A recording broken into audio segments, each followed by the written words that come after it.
Hello boys and girls, ladies and gentlemen, my name's Ciaran from Just Digital People. I'm joined today with the amazing James Farry, partner from Melbourne, Victoria, and Sammy Needs from here, from sunny Queensland, where we are filming this today.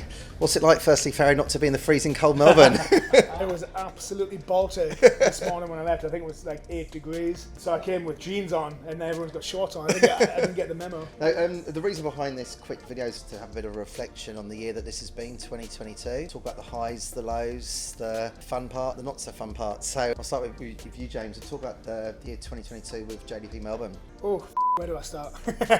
January. Crazy year. So I think I was chatting about that earlier. I know I'm going back a bit from 2021, but end of 2020 was three of us in Melbourne, myself, Sam and Alex, to 16 now. Yeah, so that's mad. Good growth.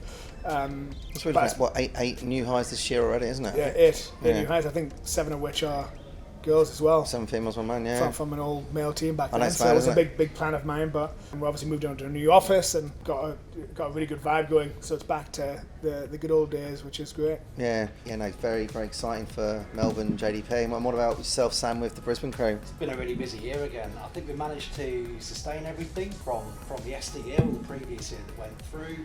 And as you and I were talking about before, we've managed to build on that sustained growth as well, which is always something that's really, really important. We've got a great team of people, had 8 new hires this year so far. It's mad, isn't it? Yeah. We've been waiting 2.5 years for Robert Richardson to come over from the UK. He's only been with us now. Welcome again, Rob. You're welcome, Rob. 2 or 3 weeks. You can probably hear us. Welcome, Rob. But that's been a really, really welcome addition across the design and the marketing and the product space as well. Yeah. And look, as we push straight into 2023, we've got a really, really solid group that we're collabing with as well at the moment, and there's been some really solid wins across the year, and let's hope it continues. I mean, it's funny, like, even from my point of view, looking at the differences between like Melbourne and Brisbane. There's so many similarities now. In Melbourne, have grown, you said, from 3 of you to a real solid group, and Brisbane's had a bit of turn.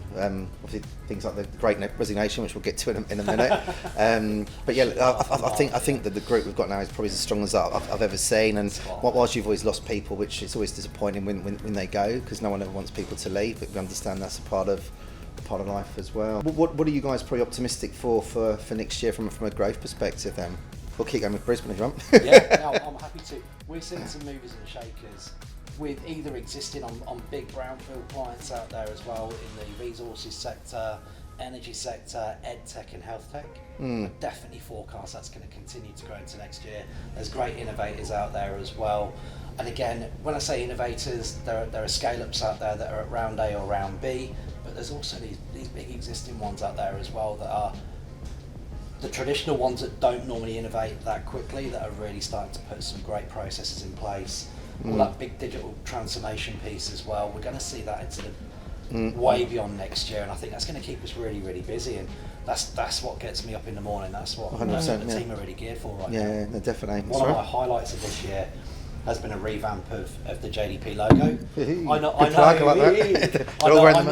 that is literally. And thank you, Connell, for helping with that. Connell on that one. That's something that, as Ciaran knows, has been very, very close to my heart for the past 4 years now. That's a bit. We moved quickly with this stuff, Sam. I've told you before.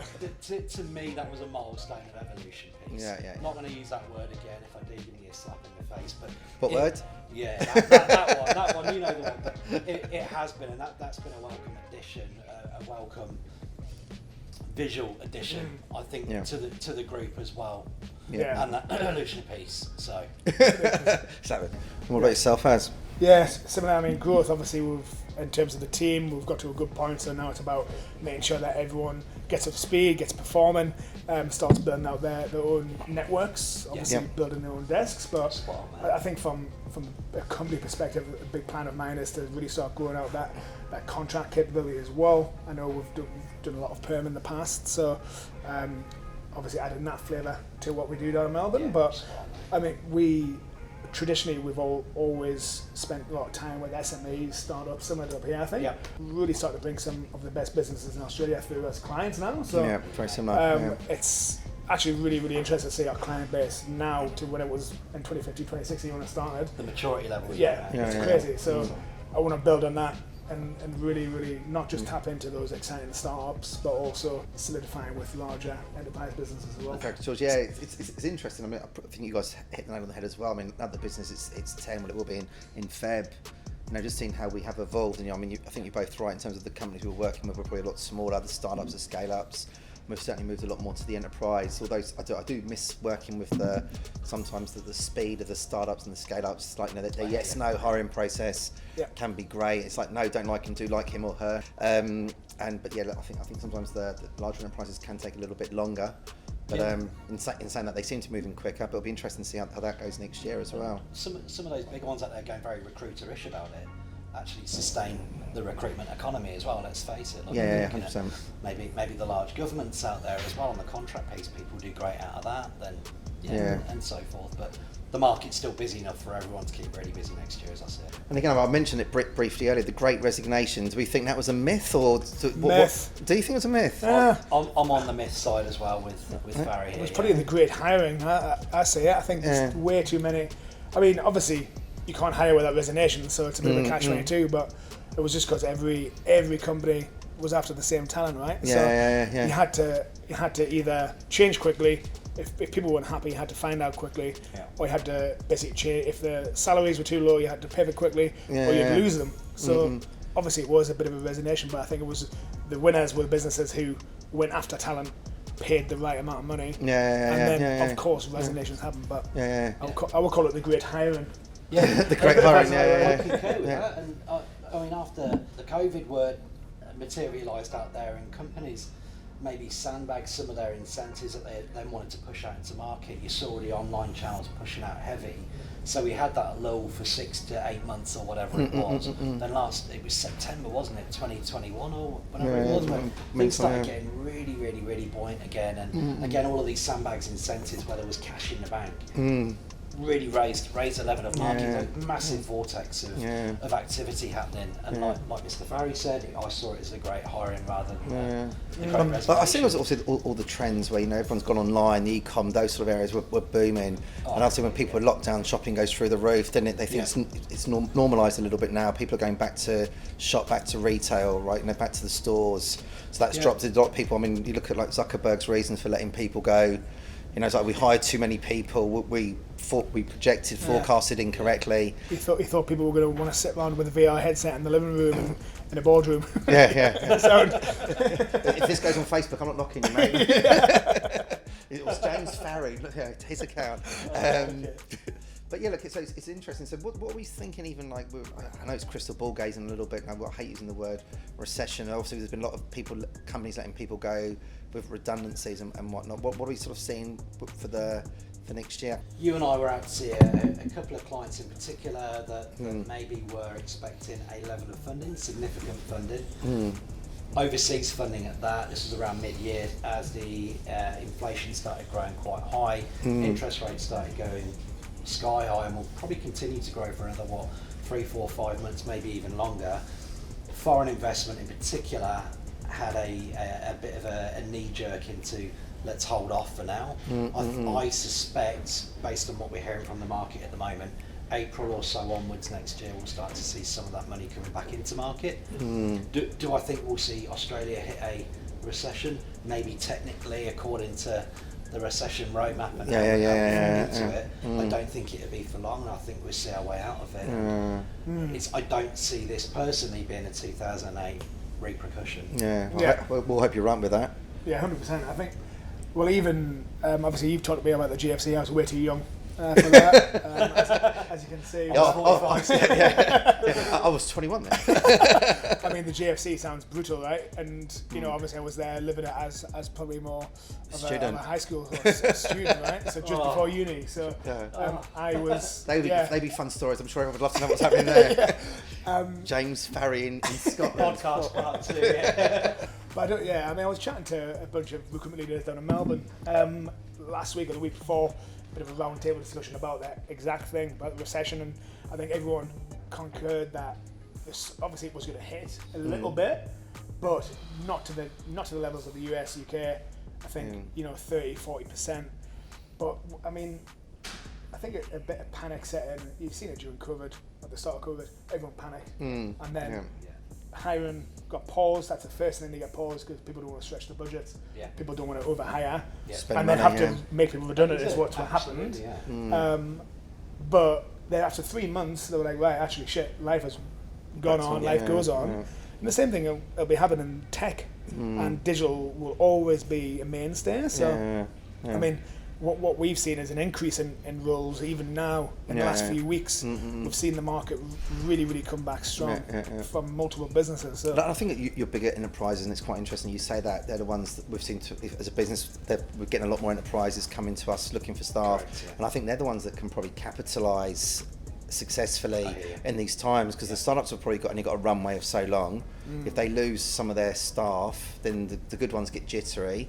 Your big enterprises can try to pick up the better talent, for the want of a better term. Whether the people choose to jump is another question, right? But I think certainly it's always an interesting thing. And again, going on to that enterprise scale side of things as well, what we're noticing as well as an absolute trend, it becomes a much easier sell with the enterprise scale, just in case people think, look, 2023 is going to be a bit of a nightmare year for economy. Some of these larger players have got enough bank to actually deep pockets. Yeah. So that's probably one of those ones where I think they'll continue to fortify and build upon their existing tech talent. Yeah. I think with the great hiring thing, all these places being made redundant just made bad bets, right? They bet that Shopify, for example, bet that the market was going to continue in the trend that everyone was shopping online and not from store. That's right, It went badly. Zuckerberg bet that certain things were going to happen, and it didn't, right? So they just made large decisions and hired for it, but then it just didn't work. So obviously then they had to retrench everyone. So it's probably easy. It's easier for them to make that gamble when he's probably got as much money as he's got. And if he loses it, he's probably like, well, I'll let you all go now. Don't really care. That's sometimes a bit of the sad part, isn't it? Yeah. So I think it's more down to decisions that were made rather than, some of these businesses. Obviously, some of them have been impacted by obviously all the crypto stuff and a lot of the stocks downturn and stuff. But I think a lot of it was down to also bad decisions made in growth and betting for the market. It's kind of like us as well, right? Obviously, we hope that the market continues like this, so we've hired for it, and hopefully it does continue to that. And from what we've seen, it is. So it's a similar situation. So what about next year? I mean, what are the predictions for next year? I love this as the last question for you boys, actually. I'll show you what I said a second ago around those sectors. Because when this goes online and people go, "You idiot!" I told you so. I'm backing myself on this one. It's still that. It's the end of the world. Run for it, the resources sector, the energy sector, edtech, health tech. They're the ones that my eyes are absolutely concentrating on so far. Yes, there's a level of the crypto piece as well. It's always an interesting one, the crypto one. It's so volatile, isn't it? It is, and I think from a hiring or people getting into new roles, the market's going to ebb and flow, as it always does, as will crypto along the way. So I think we're going to see waves of hiring patterns across that. In fact, I'm confident of it. Yeah. I'll be a hermit crab because I'm having a baby, so I'll be. Congratulations to Jamie. I mean, on not the chance of fatherhood, but no, I think on similar needs, as you said. I think again, we've got such a good team in place now that we'll be continue to work with some great businesses. It's not going to be as the recruiters market as it was, because obviously I think we've lived through one of the best markets for recruiters a long time. And so we're all lucky to be part of it.